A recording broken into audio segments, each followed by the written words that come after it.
Topic है प्राकृतिक संरक्षण के लिए गठित राष्ट्रीय हरित न्यायाधिकरण, जिसे एनजीटी भी कहते हैं।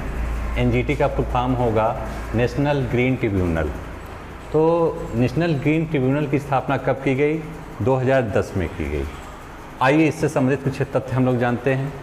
नेशनल ग्रीन ट्रिब्यूनल क्यों बनाया गया? तो यह पर्यावरण संरक्षण तथा वन संरक्षण के लिए एक विशेषज्ञ संस्था है।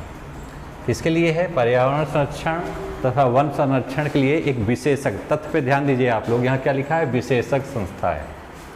अगला पॉइंट है पर्यावरण उल्लंघन से होने वाले जनधन नुकसान पर मुआवजा का प्रावधान किया गया है। यानी एनजीटी को अधिकार दिया गया है कि अगर पर्यावरण से संबंधित कोई जनधन का नुकसान होता है तो इस स्थिति में मुआवजे का प्रावधान एनजीटी कर सकता है। अब बात करते हैं एनजीटी की संरचना की, नेशनल ग्रीन ट्रिब्यूनल की संरचना की।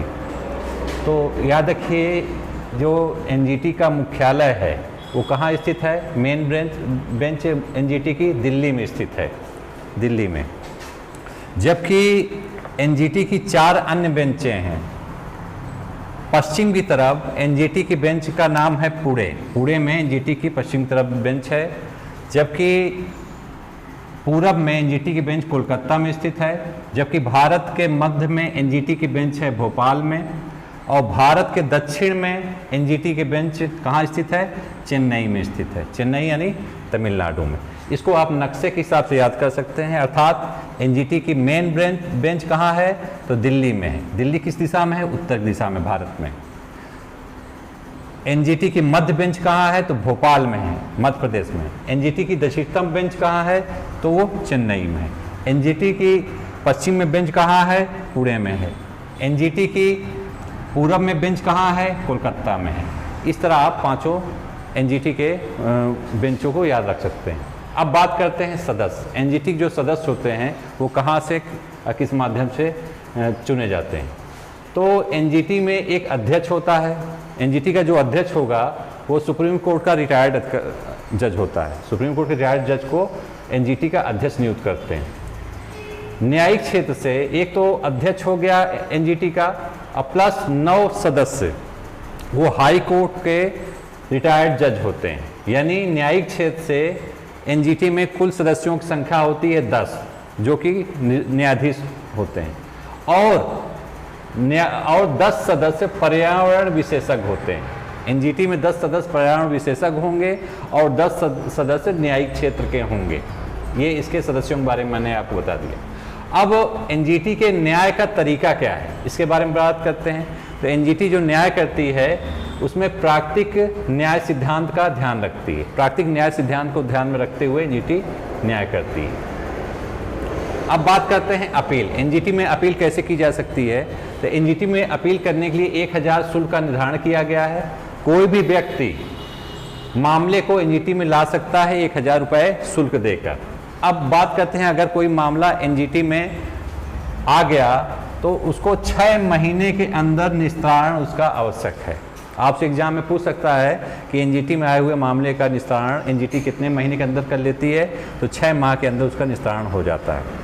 एनजीटी द्वारा दिया गया फैसला सुप्रीम कोर्ट में 90 दिन के भीतर चैलेंज किया जा सकता है। यानी एनजीटी के फैसले के खिलाफ अपील कहाँ कर सकते हैं? तो सुप्रीम कोर्ट में किया जा सकता है। एनजीटी के फैसले के 90 दिन के अंदर सुप्रीम कोर्ट में अपील हो सकती है। अगला पॉइंट देखते हैं। अब बात करते हैं ऐसे मुद्दे जो एनजीटी के समक्ष लाए जाते हैं वो कौन से हैं। तो यहाँ देखिए मैंने कुछ नाम लिखे हुए हैं, उनको ध्यान दीजिएगा। जैसे लिखा हुआ जल संरक्षण प्रदूषण अधिनियम 1974।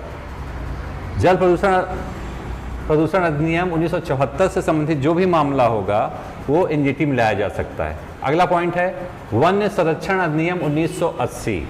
इससे संबंधित कोई भी मामला एनजीटी में लाया जा सकता है। तीसरा पॉइंट है वायु नियंत्रण और प्रदूषण अधिनियम 1981। यानी वायु में अगर प्रदूषण किया जाता है उससे संबंधित जो अधिनियम 1981 है उसको तोड़ा जाता है तो वो मामला कहाँ पहुँचेगा? एनजीटी में पहुँचेगा। अगला तथ्य है जैव विविधता अधिनियम 2002। जैव विविधता अधिनियम 2002 से संबंधित मामले भी एनजीटी सुन सकता है। सार्वजनिक उत्तरदायित्व बीमा अधिनियम 1991, इससे संबंधित मामले की सुनवाई भी कहाँ होती है? एनजीटी में होती है।